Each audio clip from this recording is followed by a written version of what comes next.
people? Welcome back to another episode. Honey, listen, y'all are in store for a treat today, okay? I have the one, the only Bri Elum, honey, on this podcast. If y'all don't know, she is a legend, okay? She was my supervisor, but I'll tell you a little bit about her. But before we do that, I want to ground us in a scripture and a thought for this episode. So I am going to read into your hearing Romans 8:35 through 37 from the NIV version. And it says, "Who shall separate us from the love of Christ? Shall trouble or hardship or persecution or famine or nakedness or danger or sword? As it is written, for your sake we face death all day long. We are considered as sheep to be slaughtered. No, in all these things we are more than conquerors through him who loved us." So my thought today is, honey, it ain't about what you've been through. It ain't about the hardship, the dark times, because no amount of hardship can keep you from the love of God. And what I've known about God is that he is going to continuously chase after us with that love. And so as a result, you should not allow no amount of hardship to dim your light. And so on today's episode, I have this person who shines so bright, honey. This person who taught me that if it is not sunny up in here, honey, you bring your own sun, okay? You listen, you show up and you sparkle bright. And so, I already mentioned, so Bri, she is co-founder and executive director, honey. She got her own stuff going on, florist.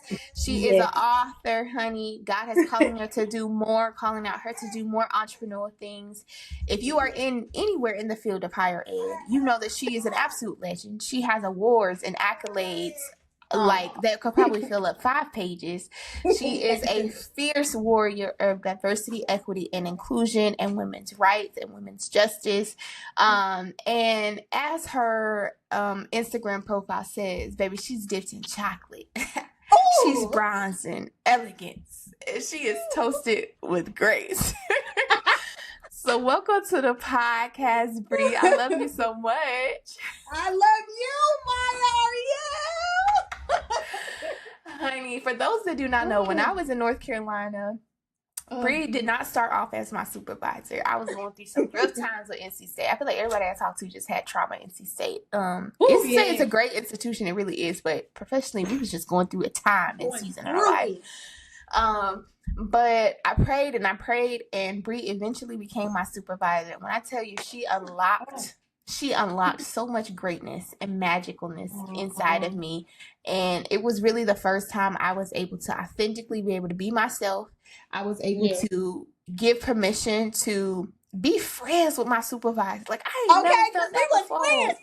Girl, like, we was like pulling up like in pajamas, like just kicking it outside. We had the same type of cars, getting our nails done, eating dinner. Like, we was just having fun. Like, work was work, but then we was able to live our life. And so it was so beautiful. And you've been everything to me. So since then, I know you've been doing a whole lot. But girl, I want to know what has been going on with you, because I ain't been seeing you on no social media. I ain't been seeing you on nothing. So what has Bri been doing, honey? I done brought you out the darkness. What you been doing? Listen, you have right. And that's when I had comment on your post and you reached out, I said, I love Miyah so much. So it is only right that I come out of darkness back into the marvelous light, because I love you so much. And such an honor to be on your platform, and I just love everything you're doing. What have I been up to? It has been an interesting season. If I can give it words, I have been in a season of stretching, a season of surrendering, a season of being rooted, a season of hardship, a season of grief, a season of lost, intimate relationships, platonic relationships, a season of dying to my own desires and plans for my life, and truly surrendering to what God is telling me, even when I feel like I'm terrified, afraid, and I'm scared.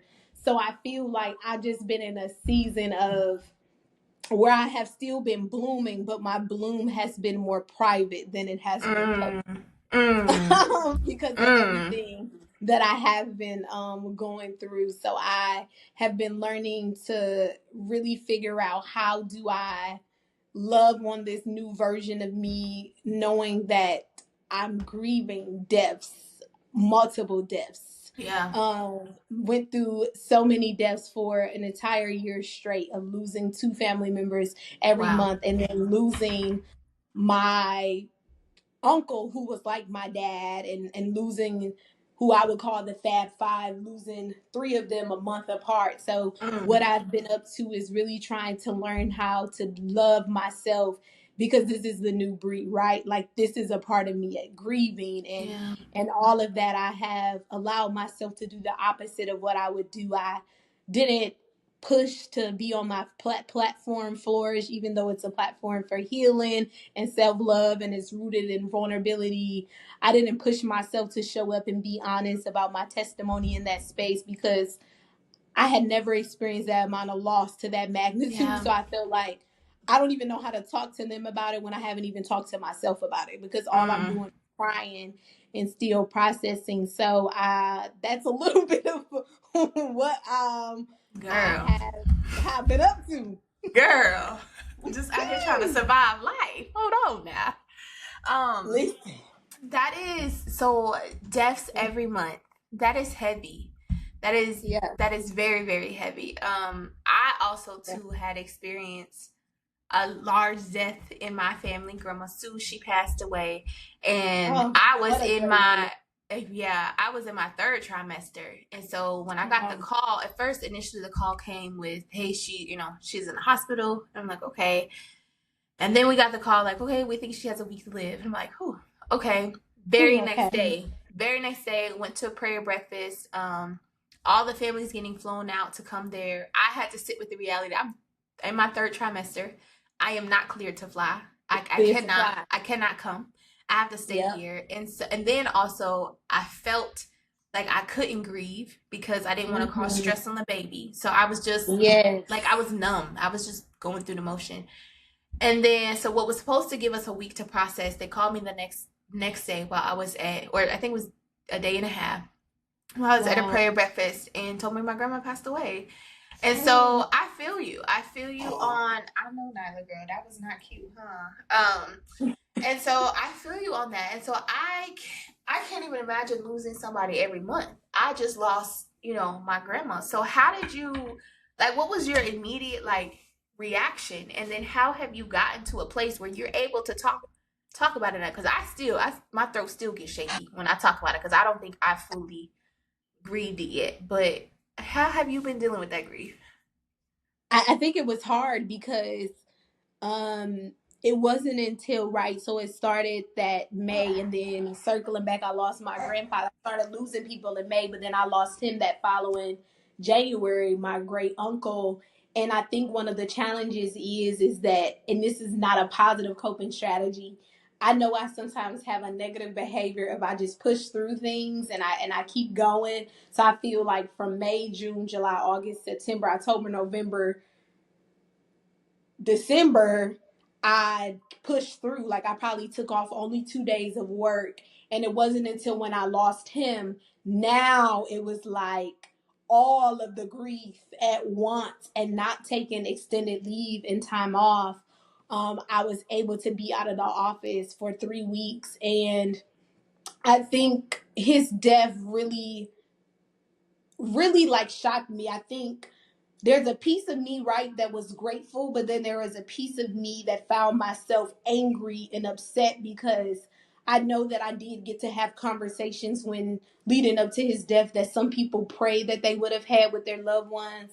And he was my Uncle James was at a sense of peace about him leaving this world. He was like, I'm 87. I've seen 7 generations, Brianna. I retired from Ford Motor Company. I was good to my 2 wives, my 1 daughter, and then my other daughter. He was like, I was a great deaconess in the church. And he says, when I think about what is left for me, there isn't nothing. He said, and you're the only person praying for me to stay. And that is so selfish. And I bust out crying. And he's like, don't cry. And I was like, I just don't know. What am I supposed to do without you? I know that You have been everything in my life. Like I call you, you've moved me to every state. You Yeah. helped me with like financial questions. You helped me with relationship things. You helped me when I'm battling with desires of the world, my worldly flesh and my spiritual flesh. Like you're literally everything to me. What am I supposed to do when you leave? And he literally told me, he says, you have been through some of the most traumatic experiences. And sometimes I'm still in awe of how you're able to trust God after everything you've been through. He said, but if I know one thing to be true, is that no matter how hard the situation has been, your faith in God is why I'm comfortable to leave. Wow. Because even though you don't think that you have what you need and you feel like you can't do it without me. And I said, I just feel like if God can at least let me have you until I'm 33, I would love that. You know, that's my Jesus year. And I feel like that's going to be a year where I will experience a lot, right? Like I feel like I will experience, you know, beautiful things, you know, that would allow me to continue to bloom, but I'll also experience some things that will allow me to have to like prune, or some things that may, you know, dampen, you know, at my little flower and my petals. And he was just like, you know, Brianna, that's the problem. He said for 33, because at the time I was 32, he said 32 years, it was Jesus and Uncle James. We were co-authoring, helping.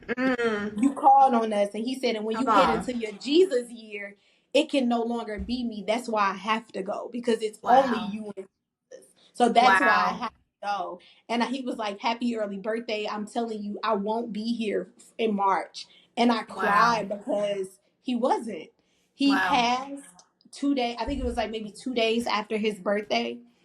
God allowed us to have, you know, and 7 is the number of completion in the Bible. Yeah. So he gave us that 87 years. And just being able to not beat myself up. There was the moment I had church that day, and I went out to brunch with a friend, and I came back, you know, that black girl slumber when you've been eating good chicken and waffle and Come good on. You gonna good, take a nap? good grits and Yeah. all the things. I came back and I woke up. My phone is always on silent indefinitely.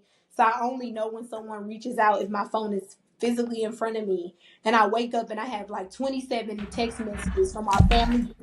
I have over 15 missed calls. So in my head, I'm like, I already know if it's not him, it's somebody else in our family. And I'm looking at the messages, and it's like, oh, well, we either know she either shopping, she eating, or she sleep. And people in the group be like, well, she ain't no shopping because her location says she at home. And if she is eating, she eating at home. It's given she probably sleep. So then everyone's like, well, he keep asking for her. He doesn't feel like he's gonna make it to the end of the day. He just want to say goodbye to his baby, hear her voice one last Wow. time. And everyone's like, she's not answering. We don't know what to do, but she's definitely at home. And I finally woke up maybe about 4.5 hours later, and I finally had called and I said, hey y'all, let me speak to Uncle James. And they said, Bri, he passed an hour ago. He Wow. tried so hard to wait for you. Um, he sends his love and appreciation for you. And I just was heartbroken because I'm Wow. like, if I maybe wouldn't have went to brunch, maybe this Yeah. time why didn't I start having my phone on, you Yeah. know, a ringer, knowing that he was sick. And so I beat myself up a lot in the beginning. I felt like I was super hard on myself, and I knew that I had to figure out, how do I learn to live with this new version of me that was grieving a man who was like my father. So that brought me, I had to get back into therapy, because I started therapy in 2017, but all of the coping skills and everything that I learned in therapy, nothing could have prepared me for the amount of grief that I was about to experience. Like Right. none of those tools in my garden box was going to help me manage my garden in this season of grief. So I Right. literally was like, I got to go back to that couch to heal, and I got to seek out grief counseling, because this is new and I don't even know where to start, and I have to do grief therapy, and I have to do it like ASAP. So I Wow. started grief counseling 2 weeks after my birthday in March. Wow. And so grief counseling, how is that specifically different than any other form of therapy or counseling that you've done before? And were you hesitant Yeah. to do that? Like I know you are a huge advocate of Oh yes, therapy. I And love so, therapy. yeah, and so was that something that you were like hesitant to do, like grief counseling, or were you like welcoming to that idea? I think I was very hesitant, but I think that what pushed me to it is I remember a year ago when my therapist told me, like, we're at a point where we're going to pause in our therapy journey because it's unethical for me to continue to see you. And she said, you will come back to the couch to heal, whether that's a miscarriage, whether that's something with marriage, whether that's something with your future children, whether that's grief, all things that I don't hope you experience, but it's life and it's inevitable. And I said, that's funny because exactly a year later, she's right. I'm literally back on the couch for Wow. grieving specifically.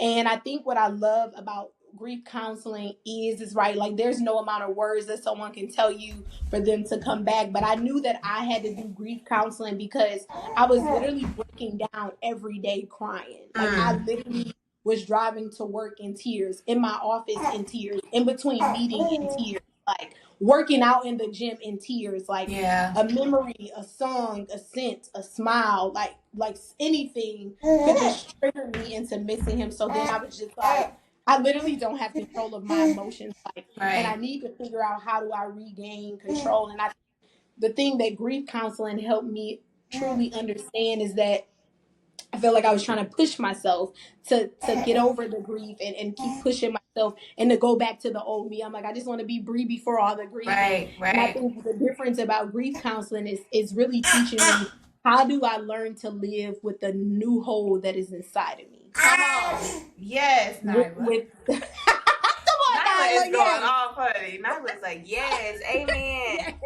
How do I learn Yes. to live with a new hole inside of me instead of trying to put people or things and stuff to feel it to get back to me? I'm never going to be back the Bri that I was before I was Right. grieving all of these deaths. So, what does it look like for me to love this new grieving version of me? And on top of that, I also was grieving the loss, the grieving of friendships. Like, God took me Mm. through a big pruning season where there were certain relationships where He was just like, you know, these people don't serve a point in your life. So it's like I'm grieving on several ends. And I think Man. what grief counseling really taught me is it's like, how do you really sit with the amount of discomfort and the void? And how do you turn like your sorrow into a moment of when does it become from sorrow to knowing that you can also experience joy in your grieving, right? Because there's so much pain and so much sadness. But in the midst of all your sadness, how can you begin to make space for joy again? How can you begin to make space for hope again? And I think that those intentional conversations are a lot different than I feel like my previous therapy sessions because it's like I'm literally starting all over, I would say, from Yeah. scratch. Yeah. Certain things that filled my cup prior to me when I was grieving don't fill my cup now that I'm grieving.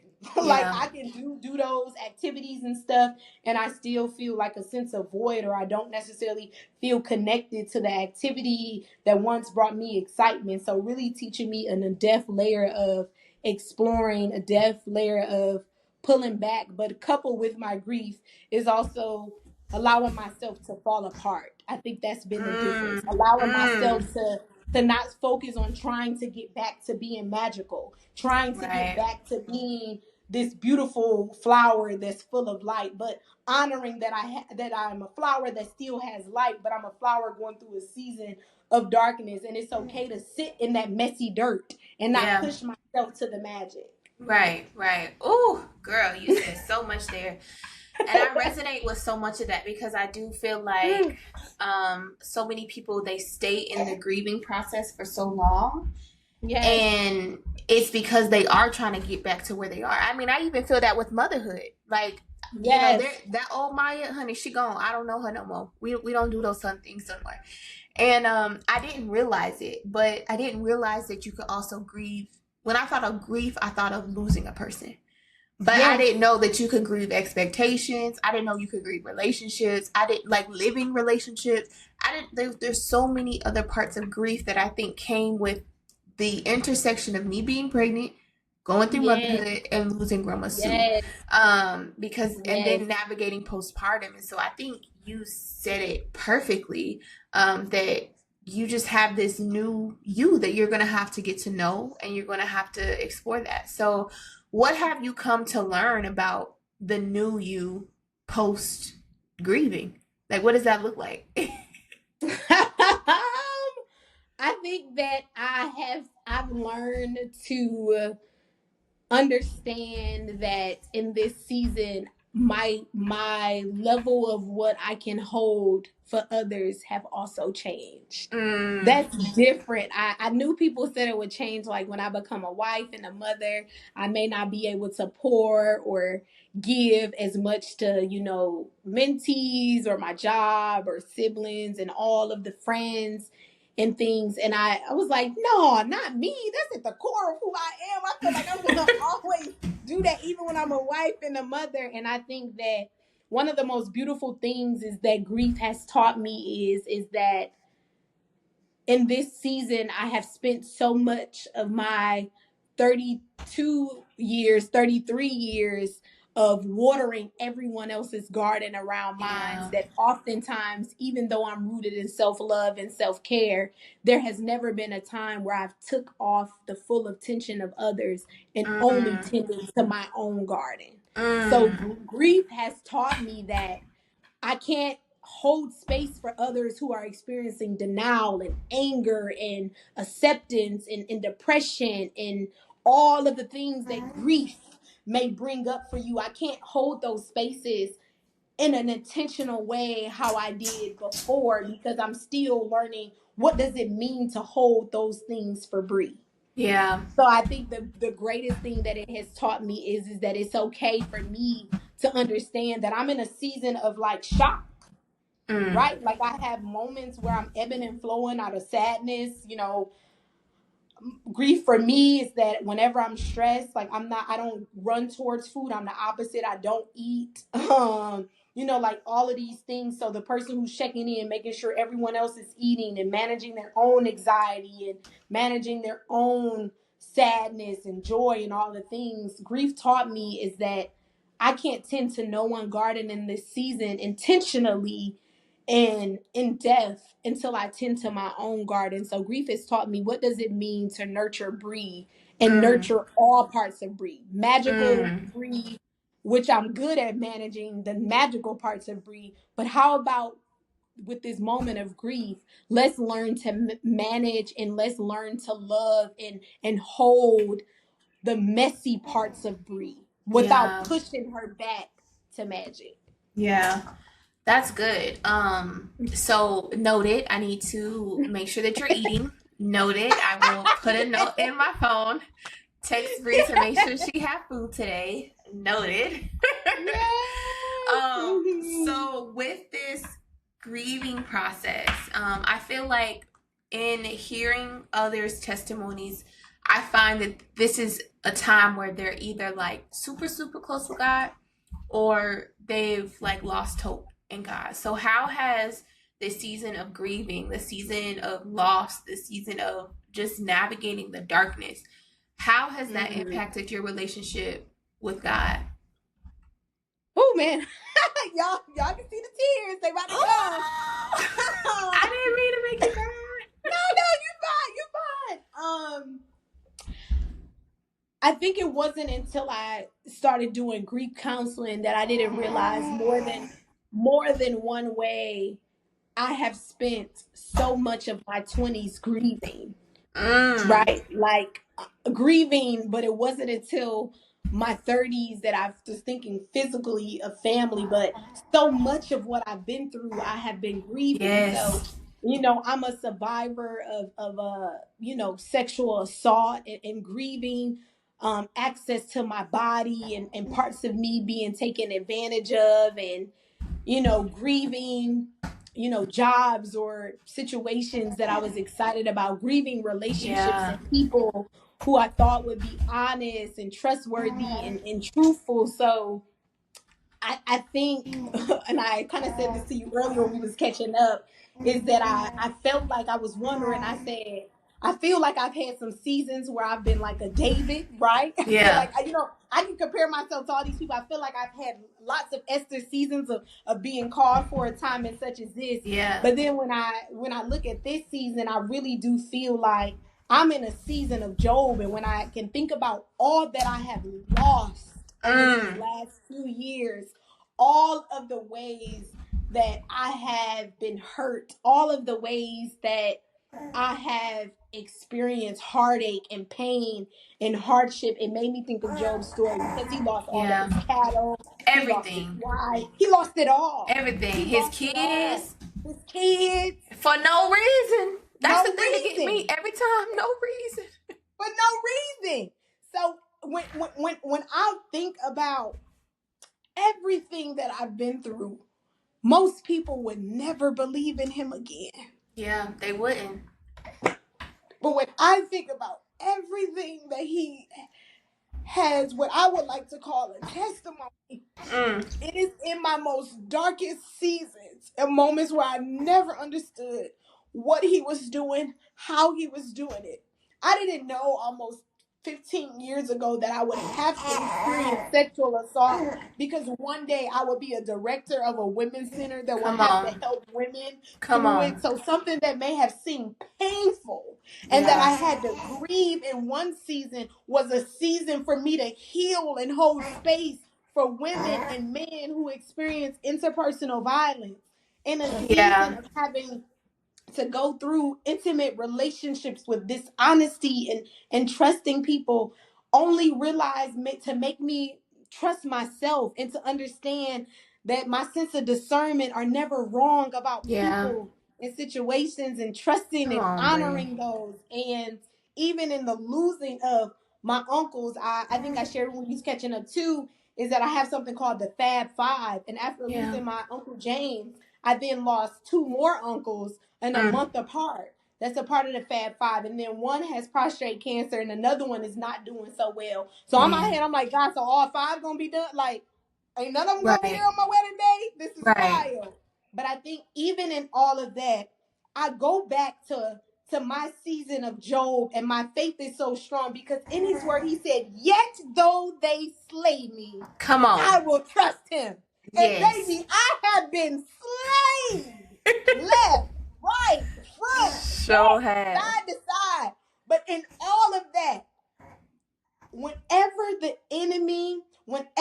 something becomes so overwhelming and so consuming, I may run from many things, but the thing I have never found myself running from was my faith.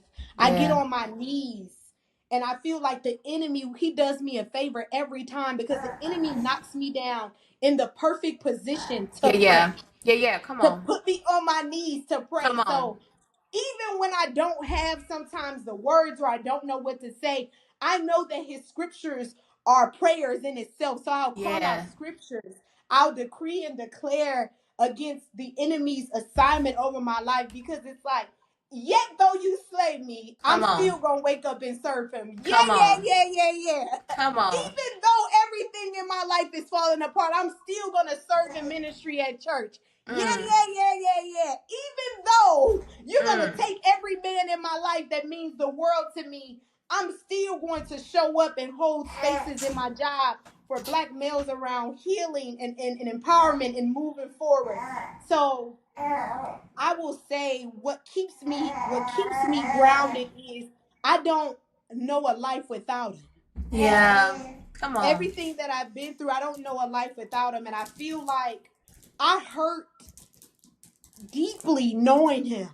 So sometimes I'm so afraid what my hurt would look like or what worldly things I would turn to if I didn't know him. And because I have different addictions in my family, whether that's, alcoholism and drugs and all of that, because I know what's connected to my bloodline, that causes me to go deeper into my word because I know what the enemy can have me to go towards if I decide to not be in relationship with God. Girl. Child, if I didn't have Nyla in my arms, I would be throwing something. What? Bri, that is very powerful. And I feel like it's powerful because so many people, they think, y'all, Nyla is chewing on this very noisy toy. I'm so sorry. I know this is probably so loud. I ain't an editor. I can't edit this out. So here we are. That's okay. Let them be in there. It's giving Better be it's in there. giving authentic. Here we are. But what you said was really powerful, because I feel like so many people, the reason why, if you ask them why they left the church, why they left whatever, they'll point to some hardship in their life. And I think people think that being a Christian or having faith in God means an absence of those things. It don't mean the journey gonna be easy. It don't mean that everything's gonna be happy. If anything, it means that stuff gonna be even harder, because you have the tools and the expectations that you need to be able to go through the test. You have, you know, that perspective, you have the faith that you have to be able to be put in the fiery furnace, and have faith to say that there's gonna be a fourth man in this fire with me. And so I think your life is definitely a testimony of that, for sure. And I can't say that when things have been hard, I can't say when things have been rough that I've kept my faith. I mean, I believe Jesus, right? I believe God. Right. That part ain't never been there, but my hope has definitely been shattered. And so that is one thing I can say, and one thing I can observe from you, honey. I remember when stuff was getting real rough at NC State. Like I said, we go to that apartment, and honey, I walk in, and I don't know what I don't want. I'm like, hold on, I was just texting her 2 seconds ago. Everything was fine. I walk in, you got Tasha Cobbs, honey, blasting through the halls. You over here crying out, honey, praying and doing. I was like, what did we just walk into? And so I am a witness to your unprevailing, honey, unprevailing, your fervent praying, and I think that is inspirational. And I don't know if I've yet fully grieved Grandma Sue. I think I've had moments, but I think maybe when I go back to South Carolina and I'm in her home, and I think that's when it's going to hit me of like, this is real. That's when it's going to hit you. Yeah, because I think right now I have the luxury of being distanced from that, being distanced from her memory and stuff like that. And so I will remember that. I will remember the words that you say. And to a sermon we had today at church, and so I was talking about dancing in the darkness, dancing through the darkness. And that's literally like you dance through the darkness. And I appreciate what you said about, yes, it's good to have this magical side of Bri. Yes, it's good to, you know, be known as that. I feel like people say that all the time about me too. Maya, you so bubbly, all that. And so the moment that we not 110, we can still be 100, but the moment we not 110, all of a sudden something's off, something's wrong. What's going on?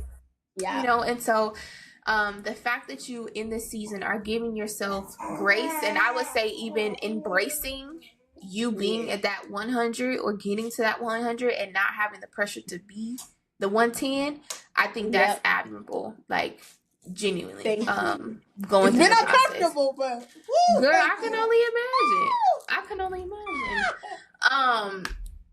Girl, that is wild. Yeah. So in this season of just getting to know you, the new you. Right. And doing all the things and being all the things.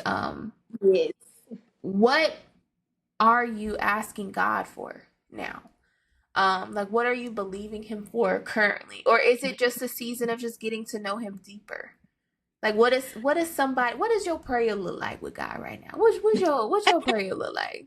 You praying for you praying for that man? Or is you like, nope, we not doing that? Is you like, Lord, I just want to get to know you, girl? Because I know you got an intense prayer closet. Okay, so what's your prayer closet looking like now? Definitely heavy on the prayer for God. I think for me in this season is that I feel like I need to be in more intentional relationship with God, because there was a part of me this summer towards the July piece wanted to start praying for a kingdom marriage and a kingdom spouse. But then there were pieces of me that was like, how about in you praying for that, Bri, that you date God like it's a kingdom marriage? Yeah. Like, how about you go out on a date and sitting in your other chair when you're on your solo dates, on the other side of that table is Jesus. Get a plate for Him. Prepare a plate for Him on your solo date. Talk to Him about the desires and the worries of your heart, right? Like, when you're on a walk, invite Jesus into your walk. Allow him to walk with you, talk with you, tell him about your frustrations. I think that I've always done a good job at like praying and inviting them into my home, but it's about into every intricate detail of my life was a part of my Christian journey that I felt like I can be better at. So I feel like in this season, I'm praying on how to be in constant relationship with him. Like, do I know that I'm a Proverbs 31 woman? Absolutely. That's something that I've never questioned. But do I also know that there's some intimate pieces of my relationship with God that is lacking before I become a kingdom wife? I have to be truthful about that. So I feel like I'm in a season of just praying where God of let me be a steward of my time of intimacy with you, so that when I be in intimate partnership with my husband, because I have yearned so intimately after our relationship and have loved you so intentionally and so in-depthly, that I will have no choice to love my husband from a sense of what is it called? I would say from a sense of overflow instead of a sense of lack, or it will feel like it's like a task or a duty, but I will love him just like you love the church. And it will come like naturally in my heart. So I'm praying that I'm praying for more intimate time and storing my time with God. A lot of my prayers are about surrendering. My life don't look nothing like the prayers that I prayed to God and what I thought I would be and what I thought I would be and where I thought I would be at 33. So a lot of my prayers have been about surrendering my plans that I have for my life in my journal. And I look and I'm like, ooh, Jesus, all right. Now 33, I said I was married. I had one kid and, I had this beautiful home that was by the water. I had my own garden growing fruits. And I'm like, oh, I'm 33 and none of that is here. Lord, just so you know, that's this year. This was the year, right? Right. That's this year. So I feel like I'm praying to God of releasing control and surrendering the timeline. I'm very sometimes a type A person. I'm a dreamer. I'm a visionary. So I don't get upset when things don't necessarily go as planned, but anxiety and stress and fear begin to come into the picture when things aren't coming out how I written them on paper. So I think I'm praying to God in this season for learning to surrender Bri's will, which is hard, and trusting His, because sometimes I would be honest, right? Like I know the promises of God, but I would be lying to say that there aren't some seasons where I would doubt him. Like there's certain things where he's told me to do or start, and I'm like, there's no way. Absolutely not, because I feel like I'm still going through the testimony, and you want me to start. You want me to start sharing with others. So it's just like surrendering that. I think I'm also praying for him to just really silence fear. Sometimes I can be very like fearful. As confident as I am, there's some pieces of me that often battle with fear. So I'm also praying that my fear is silenced and that my faith is louder than my fear, because my fear keeps me from doing a lot of the things that he has asked me to do, and a lot of things that others could be waiting on because of my obedience to do. So I'm praying for that. I'm praying for good continuous health.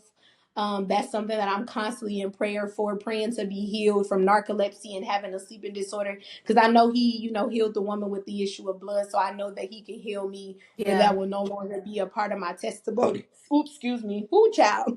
So I'm praying for that.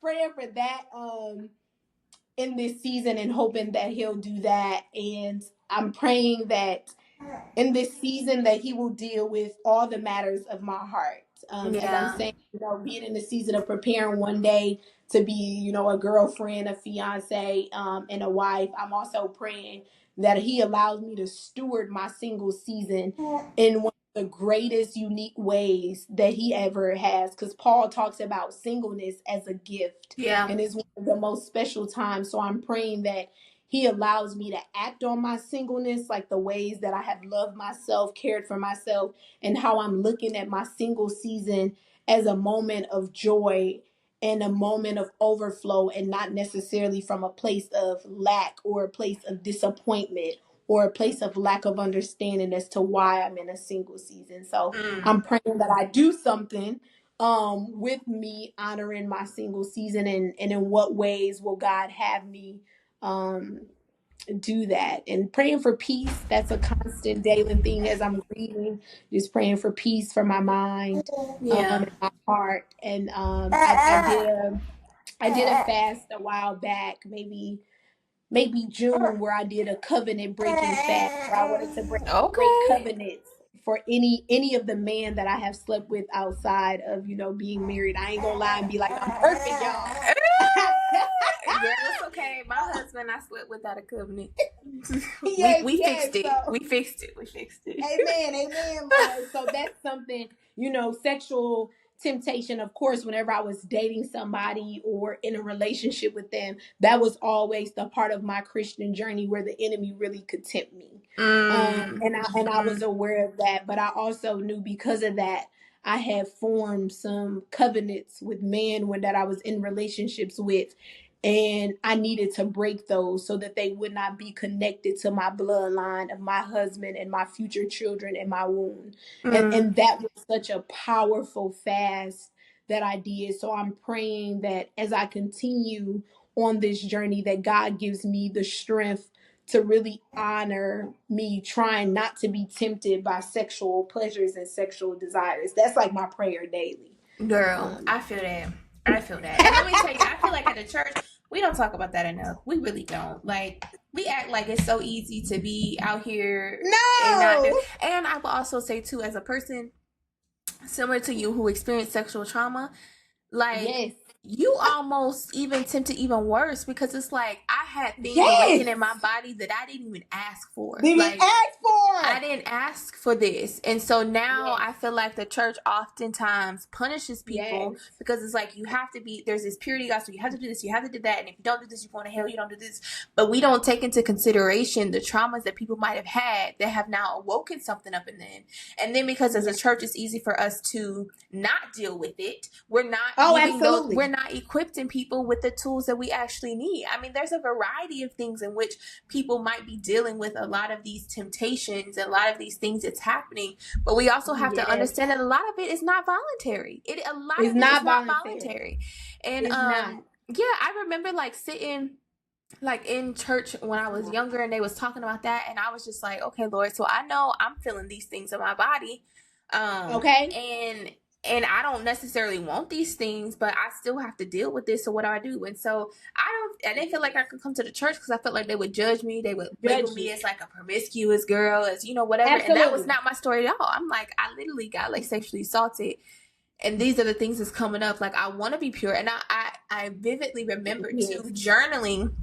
I had journaled, and I was like, I had came to terms with, I'm not going to heaven. There's no way I could go to heaven because I already have engaged in some sexual act. I didn't want it, right? It was trauma done to me. I said, it was assault done to me. But because of what they keep preaching, like, oh, I did this, so I'm going to hell. And nobody really freed me from that until I did the work on my own to understand and really understand what it means to have God's grace, but also have His love and His compassion and His mercy. And so I don't feel like as a church we talk about that enough. And so the fact that you even did that, honey, I don't even know what a covenant breaking prayer is, but it sounds good, huh? It sounds like even as I'm married right now, I still know I need to pray some of those things over. Child. Yeah, and it was deep. I cried for hours. I then went to the beach the next day, and I had wrote all of their names on a piece of paper and the covenants that I felt like I had formed with them out of the will of God, and I ripped them up and I gave them back to the water. So, as we talking about your prayers for a man, I just want the record to reflect. I just want the record to reflect that in all my time of knowing Bri, you have not been the problem, but you have been with some interesting people. Yes, I have. I will say this in two things, okay? These men out here is not kingdom men.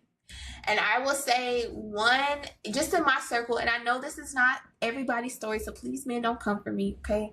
But it seems as if, as a church, we have a large portion.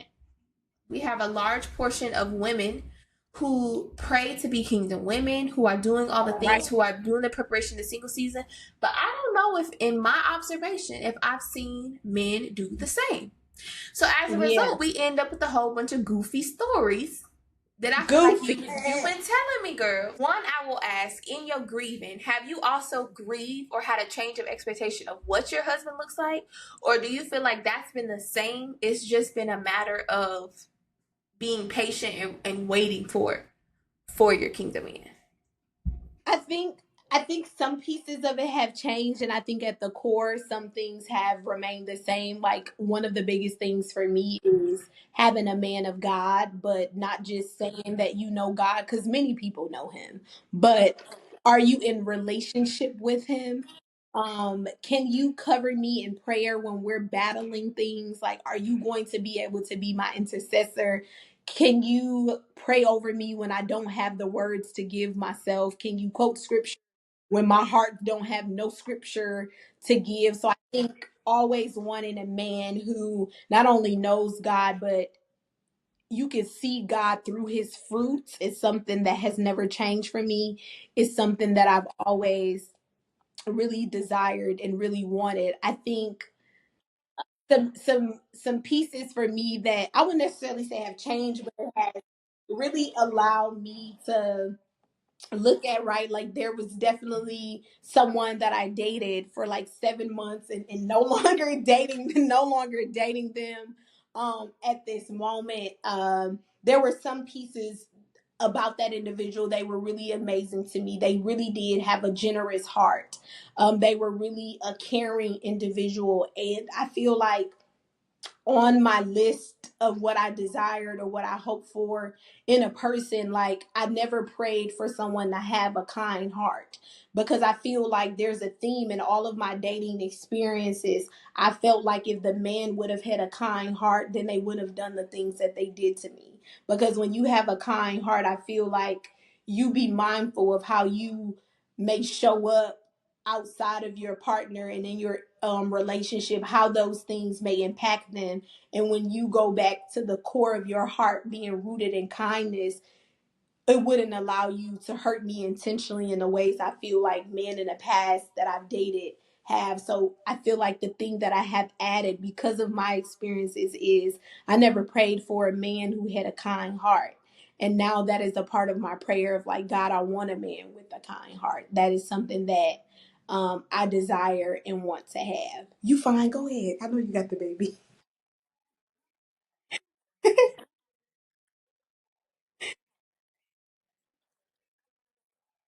Girl, listen, that's the thing, because child, I'm glad you said kind, because I would have other words to add to that. But here we are. So kingdom in, you're here, Bri. If you are kind, if you got yourself together, if you know how to talk to God, okay. Yes, If you yes. are healed or on the journey to being healed, That's and that's what I was don't gonna come in say. here. Yes. Don't come in here with your trauma showing up. We ain't got time for that. We don't got time for that, because let me tell you, honey, sis told me a story. God be talking to her. God be talking to her. So if you don't tell, if you don't tell on yourself, God go God tell. gonna tell on me. God gonna tell me. So keep it real. Keep it real. He has done it every time, and I think something else for me too is I want a man that is very someone who's empathetic, right? Mm. I don't want a man who, you know, if I come home and I have a long day or I have a hard day, I get met with, because this is something I've experienced in my past relationships. Well, Bri, you've experienced so many things in life. Like, you always find a way to get over it. Like, I don't want someone to negate my feelings or Right. downplay my experiences. Like, I want someone to create a space to be able to hug my vulnerability, a space where they allow me to fall apart, but a space where they have capacity to reel me in and see me in ways that sometimes I may not even see myself. Mm. Um, It's something it's something that I desire, because I do a lot, and I know for when I'm in an intimate relationship, I give a lot, and I'm an intentional partner. I am someone who's locked in, and I think that's something that all of my past relationships say. Is like, I feel like my time with you was so unique and special, and I'm like, told you it would be that way when we first started dating. But because I give so much, I would want someone to be able to see me in those moments, that they don't get so caught up in me making sure that their needs are met, and me making sure that they're cared for, that they don't lose sight of understanding the value of a partner, and what it looks like to show up and to care for me, in the ways that make me smile, in the ways that makes me happy. I'm not looking for a man that's perfect. What I'm looking for is for a man who's willing to be transparent, a man that's willing to be vulnerable and honest. And I think finances, for me, I've never really went up really, really big on finances, because throughout my experience, I've met some men who have really excellent paying jobs. I've met some men who have mid-paying jobs, and I met some men who were very well off financially. But the type of woman I am, finances is not what I'm solely going after. So sometimes it's almost put a sense of distastefulness in my mouth when men lead with finances. I get like the podcast, and most women are saying that's what is value. But for me, I'm going to be honest, your 6-figure check ain't going to hug me at night. Your character is. You get what I'm saying? Like, I'm on this date to learn about your character, because we may not even need to get to the financial pieces. As I'm dating you and learning about your character, we may realize that we're not a good match. So I think for me, I'm really big on character, and I feel like I would want to get to truly know a man's character to determine if they're a good fit for me, and most importantly for him to determine if I'm a good fit for him. Because yeah, we can take all the nice lavish trips in the world, and all of our bills can be paid, but what good is that if you don't have effective communication? Right. If you're not empathetic, if you're not self-aware, if you're not God-fearing, like, none of that matters. It's like almost like an image. I know for sure that I wouldn't come home and be fulfilled, because I know that I value character more than I value worldly possessions and worldly desires. More than anything, that's what I value. I value that.